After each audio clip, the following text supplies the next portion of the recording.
And welcome to the Dr. Bob Show. If you've ever had shoulder pain, you know it. It's a usually distinct pain. It's frequently worse at nighttime. It doesn't let you sleep well. You can't perform functions with your shoulder. Your shoulder is a great structure. It allows lots of flexibility that we have in throwing and in catching and in reaching. So the shoulder is terribly important, but there are things that can go wrong. There are muscles that can tear. There are tendons that can tear or become damaged. There's bursa that can be inflamed. There's lots of problems in the shoulder. It can be dislocated. How does the doctor know what's going on with the shoulder if you've got shoulder pain? Will it need surgery or can you get it fixed with physical therapy? We're going to be talking about that on this show. My guest is Dr. Paul Brady. Dr. Brady is a board-certified orthopedic surgeon, and he deals with shoulder problems every single day. He'll be answering our questions. Hello, I'm Dr. Robert Overholt. I'll be your host for the next 30 minutes on the Dr. Bob Show. Later on, we'll be talking about what can we do to keep our heart healthy and nasal congestion. There's nothing worse than a stuffy nose. It can ruin your life. We're going to find out what are some of the causes and what we can do about it. A lot of information for you.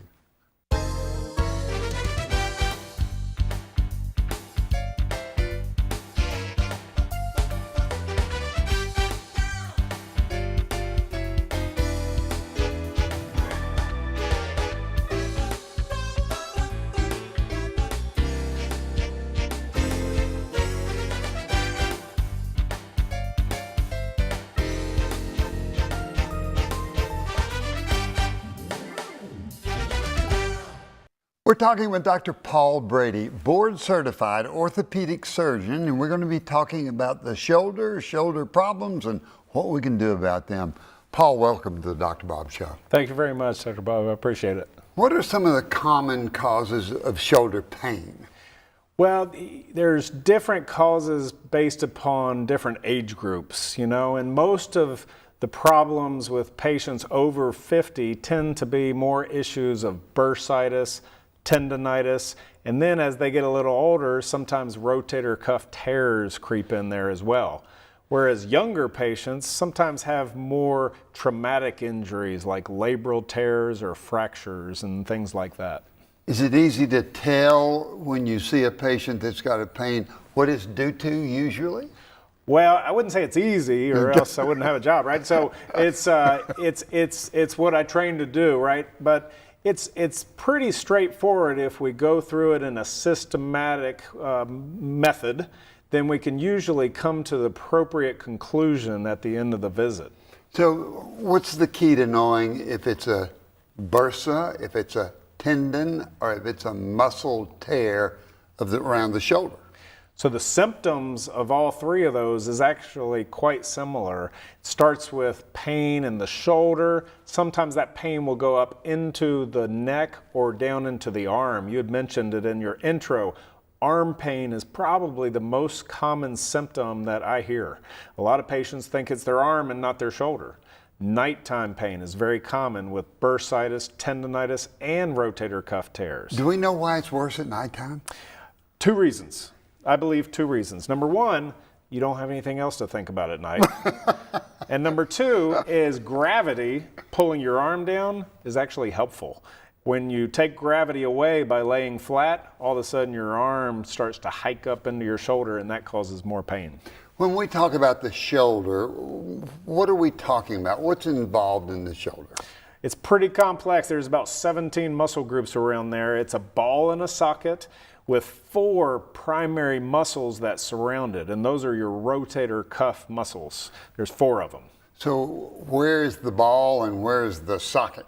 So the ball's on the outside and the socket's on the inside, and the rotator cuff comes over top of the socket and attaches to the top of the ball, which allows you to rotate your arm in space. Is most of the shoulder attachments, the muscles, are they from the chest or are they from the back? Primarily from the chest and what's called the scapula, which is your shoulder blade. A lot of them start on the shoulder blade and then they come around to your shoulder. I think it's really cool how the muscles are formed and how they can wiggle the shoulder where we can do just about everything. I mean, you can, we have guys that can throw 102 miles an hour.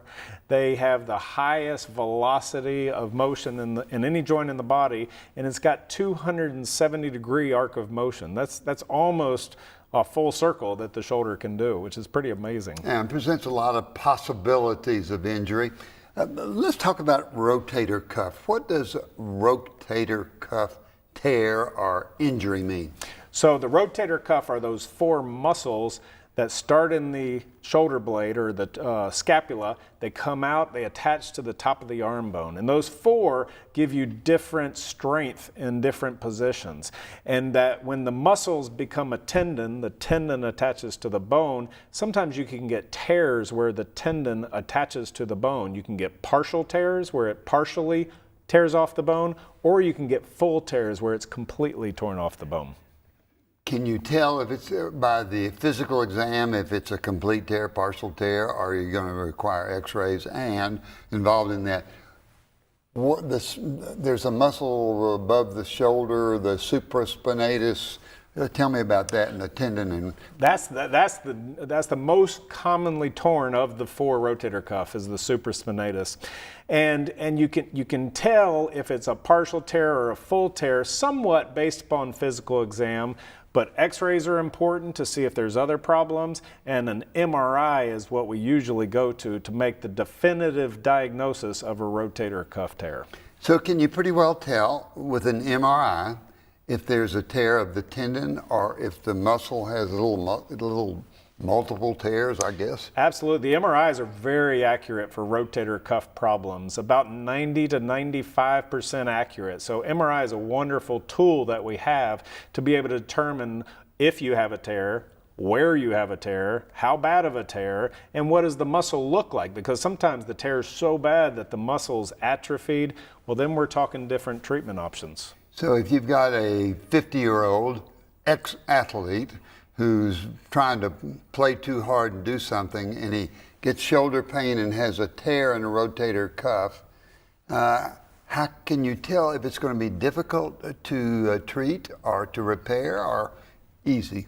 So we'll usually start by treating that patient conservatively. I'll start with some therapy or maybe a cortisone shot to calm down the inflammation. Then we'll see how the patient does. Now, oftentimes a 50-year-old or even, for that matter, a 80-year-old who's very active, they're probably not going to be happy with a tear. And so most of those patients end up wanting to have their shoulder fixed. And the way we do that is with arthroscopic surgery. Now, when you say arthroscopic surgery in the shoulder, what do you mean? I've heard of laparoscopic for the belly.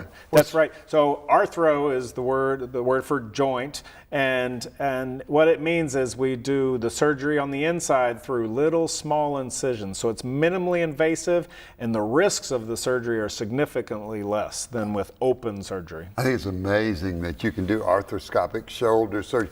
Can you see the tendons? Can you you know where the tear is going to be? Absolutely. Yeah, you can see everything so much better arthroscopically than you can open, because you can look in the front and the back and the top and the bottom, and you can move your camera wherever you want to look. And so it's really fascinating, and the technology has completely changed the way we treat the shoulder.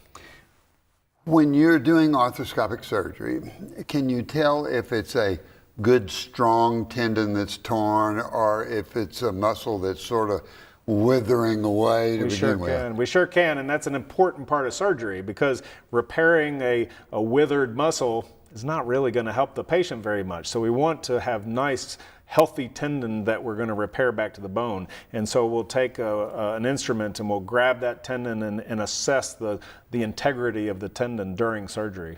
Is it usually a muscle or is it usually a tendon that's torn with rotator cuff? Typically, it's the tendon. It's where the tendon pulls off the bone. That's the most common tear, and thankfully, that's the best tear to have, because if you tear in the muscle, sewing muscle together is very difficult, and it's harder to get a good repair of muscle. So if a tendon, which attaches to the bone, you've repaired, what's the recovery like? How does that patient recover? That's probably the hardest part. You know, the surgery itself is an hour. It's not a long surgery. It's outpatient. The recovery takes a while. In general, it goes in 3 stages. 1 month in a sling, the next month therapy to get motion back, and the next month therapy to get strength back. If you go through those 3 steps, what do you expect on a rotator cuff tear and repair? You know, it's very, very good to do outcomes research, I believe, and I follow all my patients very closely. And we can expect over a 90 to 92% highly successful shoulder after all is said and done. Which must be phenomenal. Those are good odds. Are other shoulder problems that require surgery? Lots. And that's what we're going to be talking about. What other problems do we have in the shoulder besides the commonly referred to rotator cuff tears? There are lots of other problems that have different approaches in their repair. You'll want to stay tuned. We're talking with Dr. Paul Brady, board-certified orthopedic surgeon. We've been talking about repair of rotator cuff problems, arthroscopic repair of the shoulders, knowing that the results we get are really very, very good. But it has to be evaluated properly and treated properly. Let's talk about some other shoulder problems that can occur. I always hear of athletes having a labral tear. Well, what's the labrum? So the labrum's a little deeper in the shoulder than the rotator cuff. It's where the ligaments attach, because the shoulder inherently is an unstable joint. It's a ball inside of a very shallow socket, kind of a golf ball on a tee turned sideways. So the labrum is where the ligaments attach to the socket. What does the labrum feel or look like? Is it cartilaginous? Is it rubbery? Is it? It is. It's cartilaginous, so it does have that soft character, but then it transitions into the hard bone of the glenoid or the socket. And so where it makes that transition from the hard bone of the socket joint to the softer ligament attachments, that's where you usually find tears in the labrum in athletes. And different athletes get different types of tears, like your football players will get traumatic injuries, whereas your tennis players will get more chronic injuries, and your baseball players, they're notorious for getting that rotational type of an injury, which causes an injury to the labrum. So how in the world do you repair a cartilaginous problem in the shoulder? So what we do is we do a very similar surgery to rotator cuff surgery in that it's arthroscopic, so we put the camera inside there, but this time we have to prepare the bone of the socket rather than the ball. The rotator cuff attaches to the ball. So we prepare the bone of the socket, and then we put small, what we call anchors. They're about 3 millimeter calcium screws that go into the bone. Coming out of those screws are these sutures that we use to repair the tissue back to the bone. It's really fascinating, and the technology in this area has just exploded over the last 5 to 7 years. You know, it thrills me to think about being able to look in arthroscopically through a little camera, looking at the inside of the shoulder, being able to fix the shoulder where somebody with a great deal of problem has the opportunity of having a very functional repair. Do athletes, are they able to return to throwing a ball and tackling somebody in football? You know, different sports have different what we call return to play rates, and based upon the difficulty of the sport, I should say. Now, a high level baseball player may only have about a 70% chance of getting back to the major leagues. 70 is not bad, but it's certainly not the 90 or 100% chance of improvement that we could expect from a football lineman after a repair. So it really depends on what they're going to go back to. Is physical therapy with most labral repair problems, is it building up the shoulder strength, the muscles around the shoulder? That's part of it. The primary goal of therapy in the early phase is to get the motion back, because after surgery, 100% of patients are stiff. That's a guaranteed. And you have to work out the range of motion, right? And so the therapists are wonderful at being able to work with every patient to try to get all their motion back. Let's jump to another topic.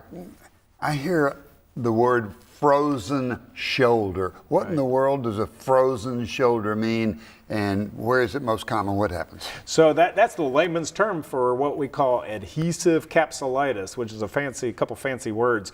The shoulder joint is a ball and socket, and it's surrounded by this structure called the capsule.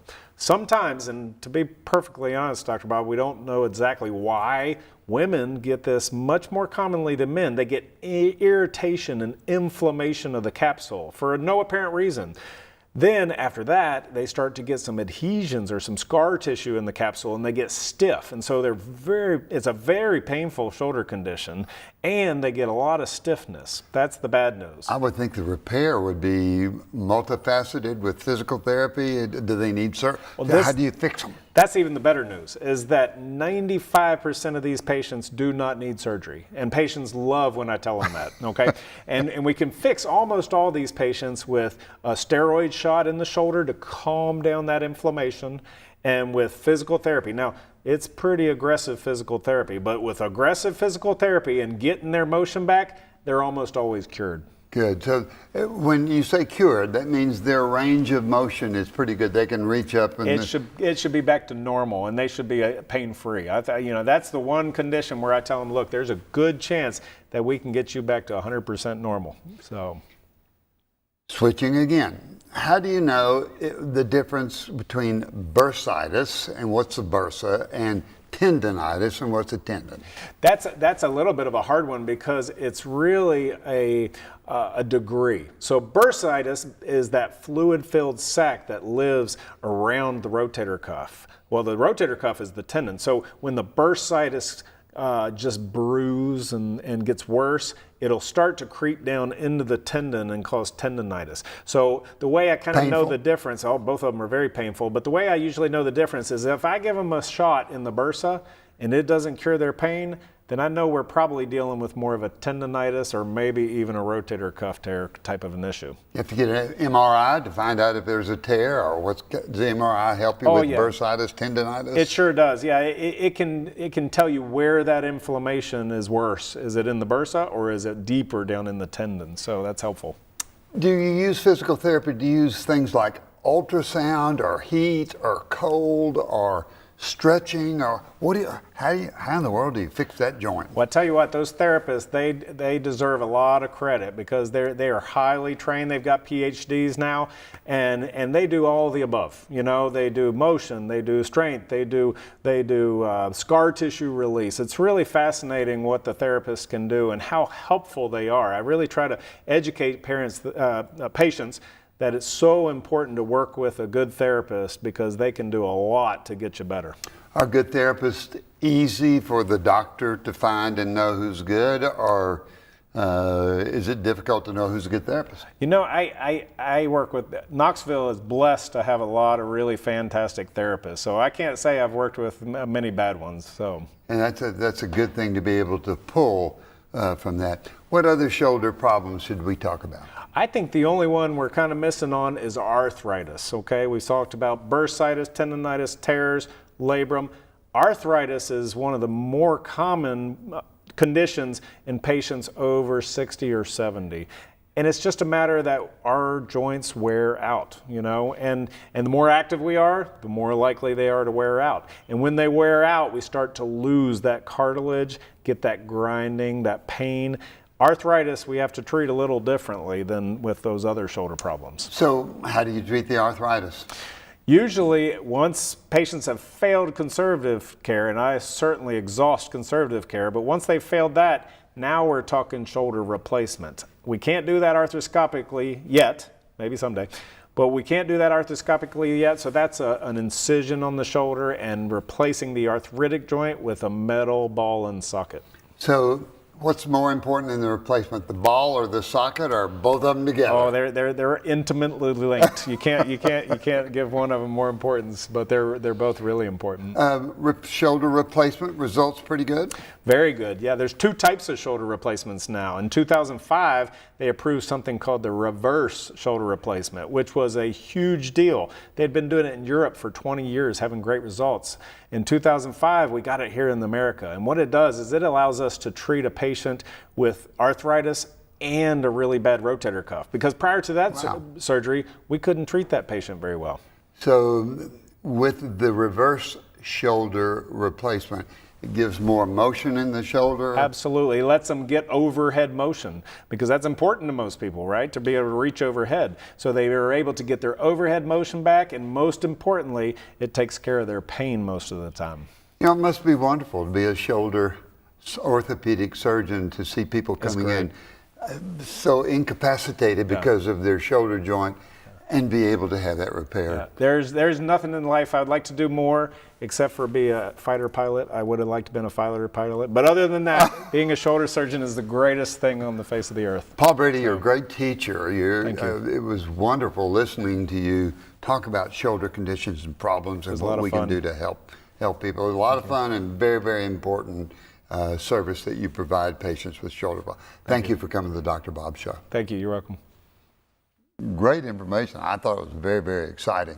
Now you're going to want to stay tuned, because we're going to be talking about how can you keep your heart healthy, and simple nasal stuffiness. How do we treat that? What's the cause of it? A stuffy nose can dominate your life. We'll be talking about what you can do to fix it. I want to thank Dr. Paul Brady. Wonderful discussion on problems with the shoulder and how they can be fixed. And now, questions from you, the viewer, that I think will be important to your health. Question number one, Dr. Bob, how do I keep my heart healthy? Well, what a great question. And that's something that medical research has spent a great deal of time trying to understand what we can do to keep our heart healthy. Number one, know what your blood pressure is. Every time the heart beats, it's got to beat against the blood pressure. So be sure that your blood pressure is normal. Always ask your doctor to take your blood pressure. Always ask him what the numbers are. Remember, 120/80, and if it's higher than those, talk to your doctor about what needs to be done. Know what your cholesterol is. We talk about a good cholesterol and a bad cholesterol. The bad cholesterol, the LDL, if it's high, you have to talk with your doctor about if you need statin drugs or if you need to change your diet and your exercise activity. We know that exercise improves the heart. Number one, it will actually have the heart produce new collateral circulation, new blood vessels when we exercise regular. On the lining of the heart, there's a protective hormone that comes on the inside of the heart to keep the heart healthy. So exercise, blood pressure, cholesterol. Try and avoid stressful situations. Try and learn how to relax, how to enjoy yourself. Spend some time in meditation. Spend some time with yoga. Spend some time with mindfulness. All of those things can help you keep your heart healthy. Question number two, Dr. Bob, what's the best way to treat a stuffy nose? Sometimes when we look at a stuffy nose, we say, wow, that's a simple thing. Why is somebody worried about a stuffy nose? But when people can't breathe through their nose, they can't eat well, they can't talk well, they don't enjoy food, they don't sleep well. It's one of the causes of snoring. So the nose, on the inside of the nose, there's a septum, a mid wall, and then there are three mountains inside each side of the nose. They're called turbinates. If those turbinates swell, then it can cause stuffiness. The turbinates provide warmth. They have blood vessels around them and humidification. So as we breathe, we get the air to warm and be moist. The lungs like warm, moist air. So the turbinates can be enlarged. They can be swollen. They can be stuffy. The septum can be crooked. And all of these could make it where you can't breathe well out of your nose. When that happens, there are some things that we can do. If the nose is swollen on the inside, then there are two medications that are quite good for the nose. Number one would be an intranasal steroid. If you use an intranasal steroid, be sure that you spray toward the outside. If you spray straight up, you may start getting some nosebleeds. There's usually inflammation that causes the nose to be stuffy, and the steroid sprays work against that inflammation. Antihistamines can help the nose. A doctor may have to get x-rays that will see if the nose is crooked. how enlarged those turbinates are, or if there are other medicines. Now, I want to mention there are some people that every time they eat, they get a runny nose, and that's the only time they have problems. They say, I must have food allergy. And really, it's just the fact that the nose gets stuffy after eating. It's the 10th cranial nerve that causes that. There's a spray called Atrovent, ipratropium, and if you spray the nose, it blocks the nerve endings that cause the runny nose after eating. So there's lots that you can do for a stuffy nose, and there's lots that we can do to keep our heart healthy. It's all the time that we have for this show. Remember those 4 things that we like to talk about on the Dr. Bob Show. Number 1, exercise. Maybe the most important thing you can do on a regular basis. It certainly keeps your heart healthy. It will lower your blood pressure. It lowers stress. It makes you feel better. Get 7.5 hours of sleep. If you're not sleeping well, you have to figure out why. Is it pain that's keeping you awake? Is it awake? Is it medications that are keeping you awake? Are you just not sleeping well? There are sleep specialists that can help you with that. Eat properly. We all are marketed to eat too much food and too much bad food. So be sure it's more fruits, more vegetables, have fun eating, enjoy the food, but eat less and eat better foods. And most of all, what is it we like in the Dr. Bob Show? It's that laughter in your life. Laugh a lot, laugh with people, enjoy yourself, giggle a lot, and you'll stay healthier.